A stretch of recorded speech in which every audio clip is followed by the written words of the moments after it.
Hey there, wargamers, and welcome to another painting tutorial. This time I'll be doing the yellow jacket from April O'Neil in TMNT Shadows of the Past. So you can see here some of the materials we'll be working with, and we're going to start with rat skin flesh. This is going to be a nice orangey base that you can use, and the purpose of this tutorial is to show you how I go about doing yellow when you do not have an airbrush. So as you can see, I'm just putting a thin layer of the rat skin flesh onto the surface, and this is giving a nice orangey brown base that we can use, that we can build up from.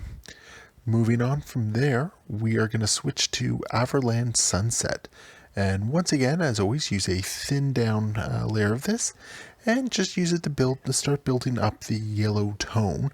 Now, over top of the rat skin flesh, you're going to see some of the brown show through, and it's going to provide a nice solid base for you, so you don't have a lot of streaks coming through.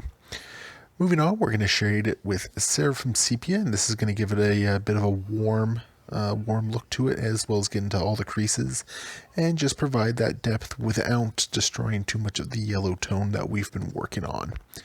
So we're just going to make sure we get it into everywhere on the surface of the model here. And just make sure that you're not letting it pool too much, because you don't want to have to deal with any of thick spots of Seraphim Sepia. As you can see right here, we've got a nice coat onto it. Moving on to Uriel Yellow, this is going to be the final highlight. So once again, very thin layer.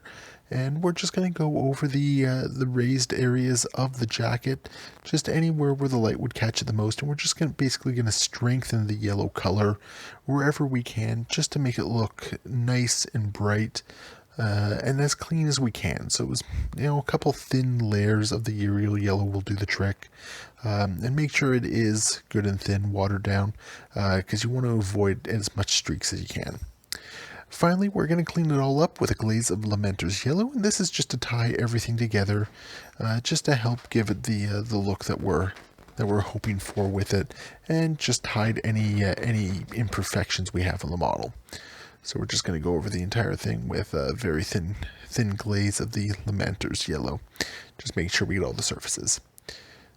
As you can see here, that's our final product right there. So, as you can see, these are all the items we used for this particular tutorial. Hopefully you enjoyed it. Hopefully you found it useful. Let me know in the comments below. And of course, you can follow me on social media, and hopefully you like this video.